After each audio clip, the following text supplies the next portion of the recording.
Ladies and gentlemen, thank you for coming to the Calgary Comic and Entertainment Expo. We would like to take a moment to remind you to please turn off all cell phones and recording devices.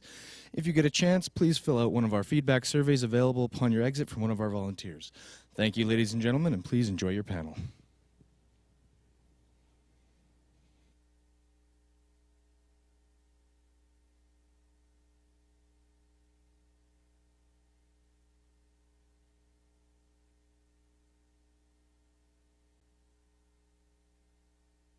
So I'm AJ. Hopefully you know me from Inner Space, weeknights at 6 on Space Channel, but you're not here to see me. You're here to see our special guest who you recognize from Aliens, from Terminator, from The Abyss, from some of his own new films like The Divide. Let's get him out here. It's Michael Biehn, everyone!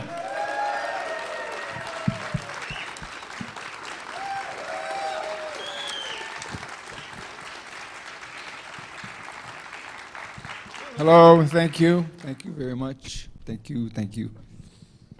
So, you've got a new production company. I want to ask you about that because a couple of years back, maybe it was just last year, up in Montreal, I saw your film, The Divide. You're working with your wife. You're shooting a bunch of films now. You've got like so many in production. Your IMDb is just a bunch of different movie titles. How many different things are you working on these days?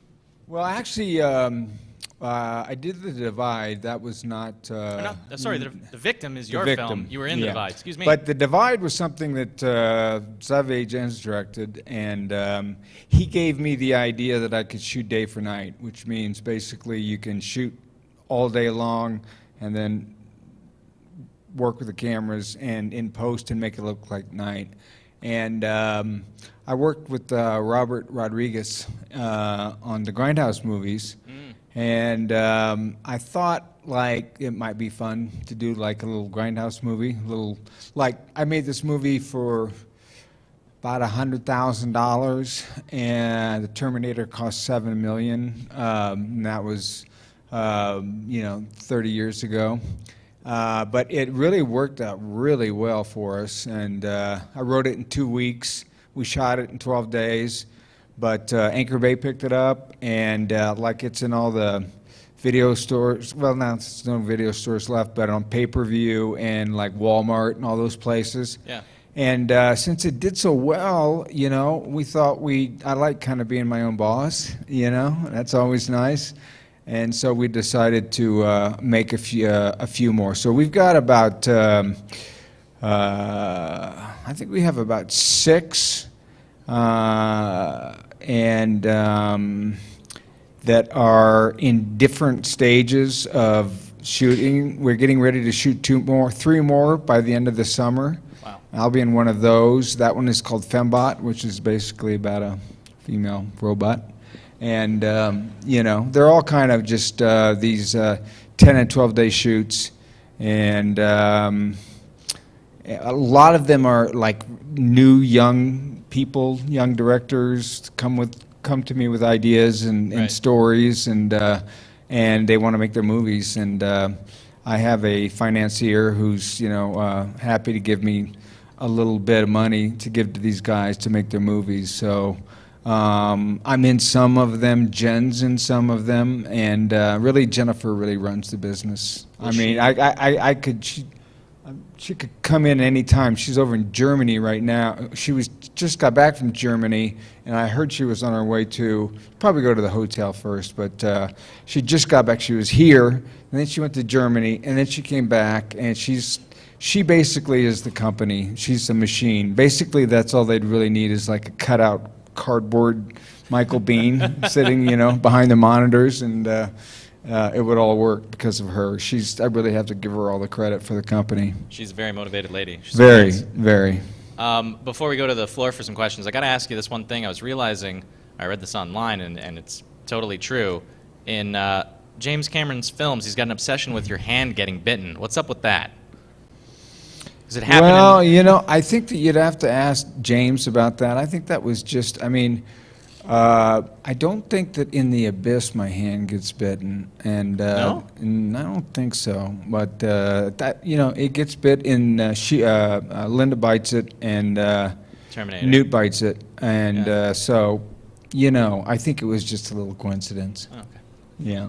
Any questions from the floor? Just throw your hand up if you got one. Right there.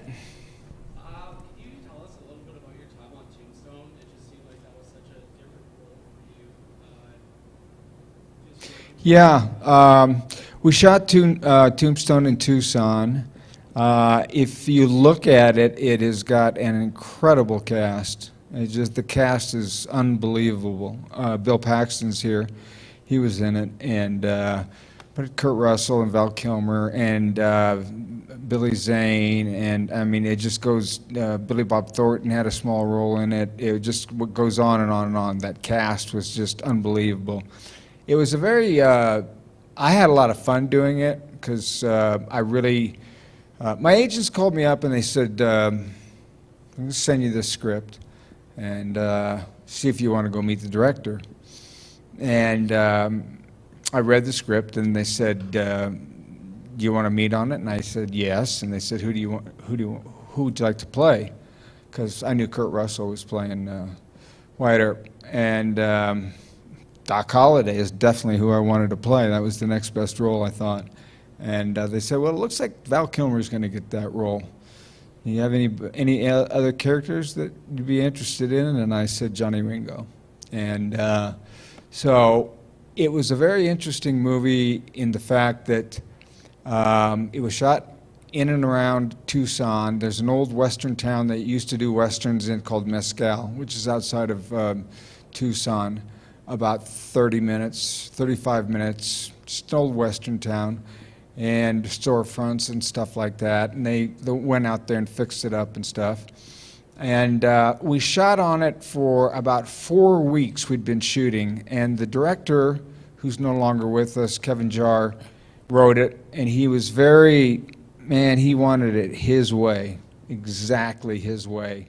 And he didn't vary at all about anything, you know.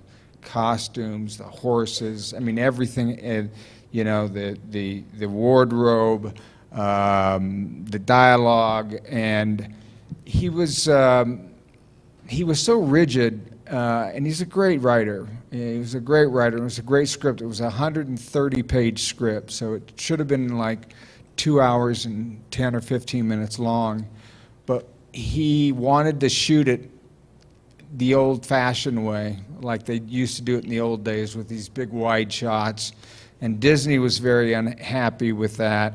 We had a guy named William Fraker who was the DP on the movie.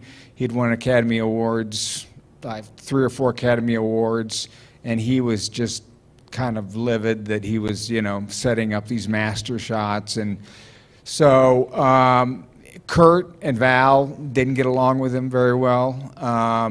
I got along with him, and I tried to tell him, man, I said, "Listen, man, these guys have been around a long time. You should, you know, listen to them." And he just didn't, and so they fired him, and which was a shame. I felt really bad for him because it was his kind of, it's his movie, man, and all that Lunger stuff and all that. I'll Be Your Huckleberry, and all that language, that vernacular that we were able to do in that movie all came from him. So what happened is we were going to shoot it in about 12 weeks, and we'd already shot 4 weeks, so the question was whether they were going to shut the movie down or not.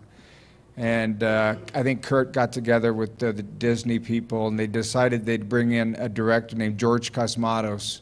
And George was known for his visual style, not so much for story and working with actors and so on and so forth, but for his visual style. We had a great script, and we had great actors on the movie. So we didn't really need a director to tell us how to, you know, you get people like Woody Allen and, you know, and they don't even tell their actors anything. They just cast them and let them do their things because they know they're right for the role. Clint Eastwood is the same way.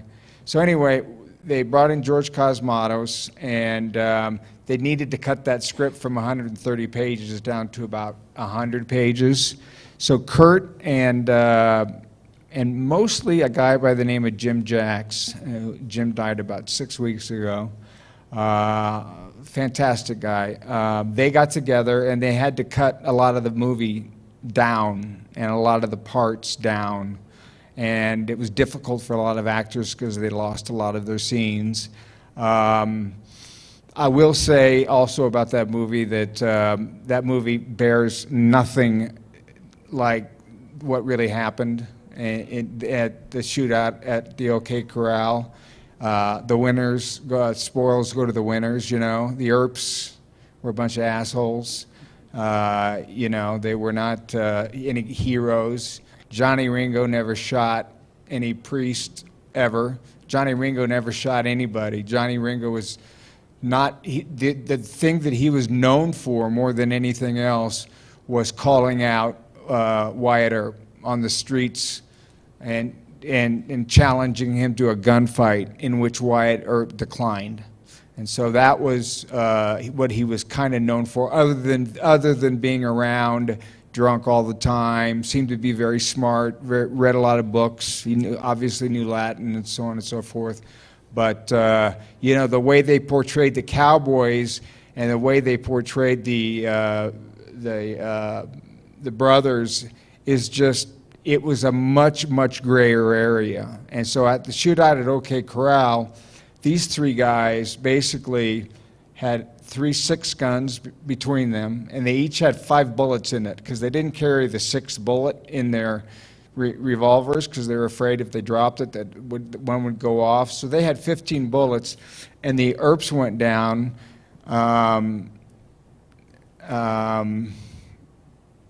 And they had, you know, double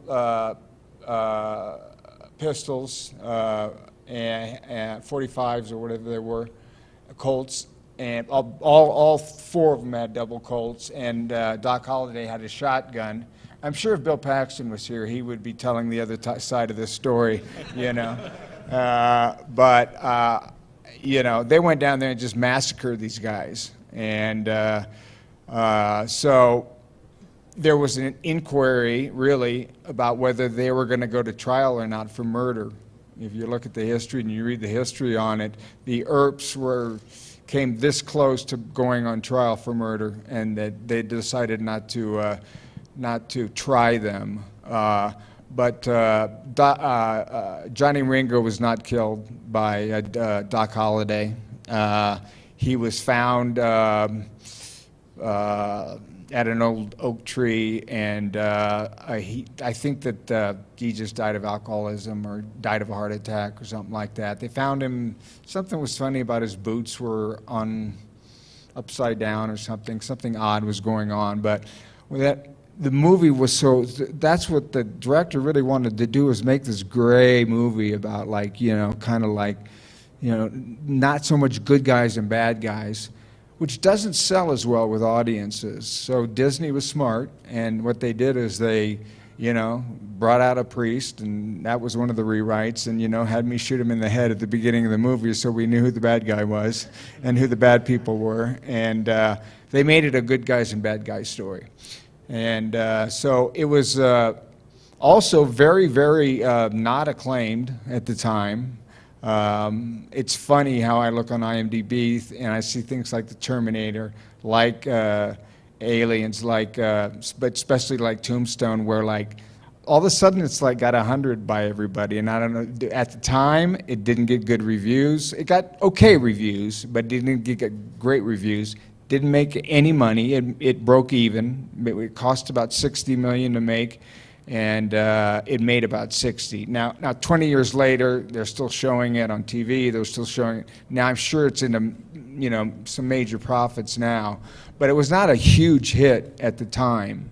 And I think it's, other than The Unforgiven, I can't think. 3:10 to Yuma, I don't think as much. Other than The Unforgiven, I think it's, you know, 1 or 2 of the best Westerns made in the last many, many years. And they don't make Westerns anymore, mostly because the kids aren't interested in them. That demographic that people are, that are buying things, you know, like my parents would like it, you know, but they haven't bought a new refrigerator for 40 years, you know, and they haven't bought a new car for 20 years. And so that demographic from 16 to 35, they don't like, you know, they don't care about Westerns. And also Westerns don't sell well overseas because nobody cares overseas about our past. And they're very expensive to make because everything, you know, the horses and the bridles and everything has to be period. So I don't think you're going to be, even when they came out with Cowboys and Aliens, I don't think did particularly well. George Cosmatos passed away recently, and Kevin, the writer-director, passed away, and Jim Jacks, who was the producer on it, passed away recently. But I had a great time doing it. It was an incredible cast and a lot of fun, and it's my favorite bad guy role that I've ever played. There's a piece in that movie that a lot of people ask me also if I did all my own gun twirling, which I did do. I could do that routine 2 out of every 10 times. It's kind of like a gymnastic routine, you know. Sometimes you hit it, sometimes you don't, you know. But that gun was really heavy, and it was, you know, sometimes you could do it perfectly, sometimes not quite so. But I could do that routine that I did in the movie perfectly, like 1 out of every, 5 or 6 times.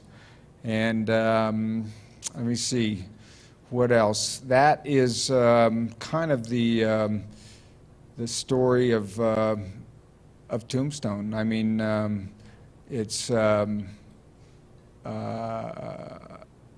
oh, I know. I think that there's a part in that movie where people always talk about the scene that I have with Val Kilmer at the end of the movie. And Val's a very dedicated actor, and I was pretty passionate too at the time. And Val and I went out the day before. Then when they were shooting, we went out and we rehearsed that scene.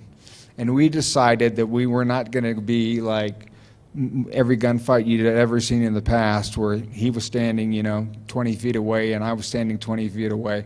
And we would stand that close and deliver those lines and then start moving around each other. And we had that thing, down to where I was going to be shot, how I was going to be falling, and that the other gunshot would be off. And we had that all rehearsed the day before. So that was really an instance of where, a rehearsal time that we took really paid off. And there's a moment in that movie where I say, my fight's not with you. And he says, I beg to differ. And there's a look in my eye when he says that, before I say, all right, Lunger, let's do it, that, kind of, I think is one of the best moments that I've ever had on film. That look of like, it's almost like back then, I mean, if you think about Tucson, it's hot, and it's like, fuck it, let's do it, man. This is, I've drank as much as I could, I've effed as much as I can, so anyway, I did.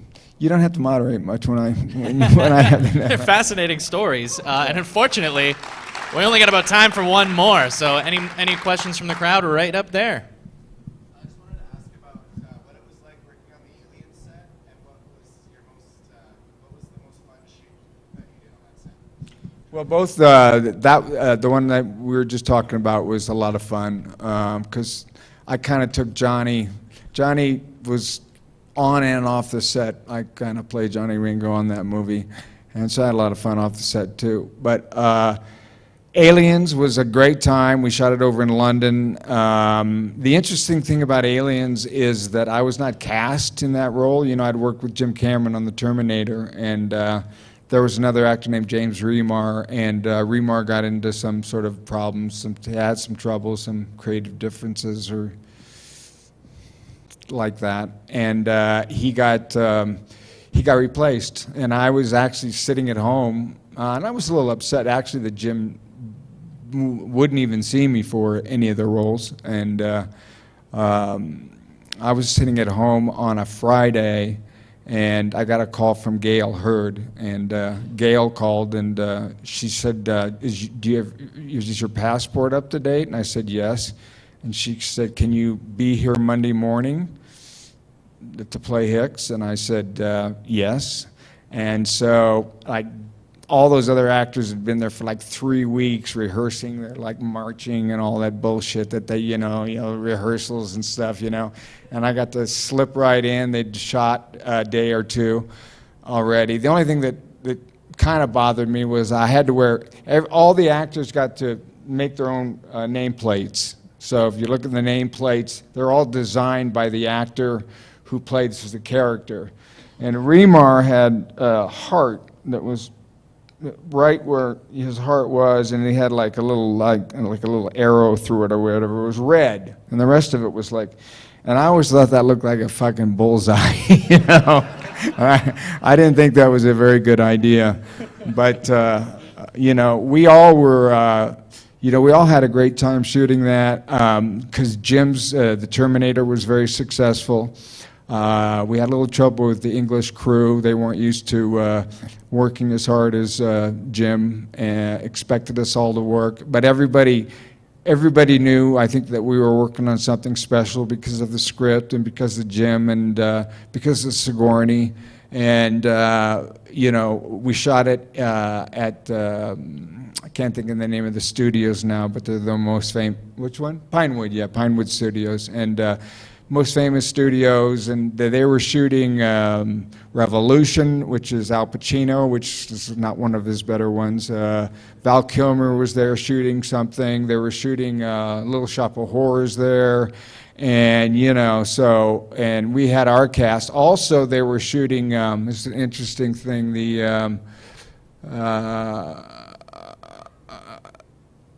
what was the other war movie that, Vietnam, that, no, Full Metal Jacket. They were shooting Full Metal Jacket there. And so we got to mix with that cast a lot. But the interesting thing about Full Metal Jacket and Kubrick and how long it takes for him to shoot is they were shooting when we all got into town to shoot Aliens. And we shot Aliens, Jim cut it, and they released it in the theaters, and they were still shooting Full Metal Jacket, So, but we had a lot of fun doing it. We had incredible sets, and we had a great cast, and of course Bill was great, and Rico, and I mean everybody. This is the first time that this cast has been together since we made the film. And I don't know when we're going to do that, but it's tonight. Is it tonight? Yeah. So I'm really looking forward to it. We had dinner with Sigourney. Hadn't gotten into town yet, but we had dinner with a bunch of the crew, and I did a photo shoot with Sigourney, Bill Paxton, and Jim Cameron, and the woman who played Newt, and so for like Entertainment Weekly, and we're all standing around, we're talking, and Lance Henriksen was there, and that was the group that they put on the magazine, and it was a 25-year reunion, and we're all standing around talking. It's like, God, it's just like, this is like no time has passed, man. It's just like, man, here you are, and it's just like, we can just go right out and do it. You do it again, It's like time just hasn't passed, And then I look over at Newt, and it was like, oh yeah. I guess 30 years has gone by. So, but we had an incredibly fun time, and I had a fun time. They tried to put us out in a little town called Slough, which is out by the. They had all the actors living in a little town called Slough, which is out by Pinewood Studios, which was a kind of a little cow town of England, And I got into town and I said, "Come on, boys, we're going to London." So we all went to London, and we had a pretty good time. That was back in the '80s, and the dollar was really strong, and the pound was really weak, and we had a great time on and off the set. Well, we had a great time with you, Michael Biehn, everyone. Thank you. Visit him at his booth. I hope to see you all, or anybody that can make it to the Aliens Exposed this evening. There we go. All right. Thanks, guys. Stick around. Paul Reiser's coming up right here next.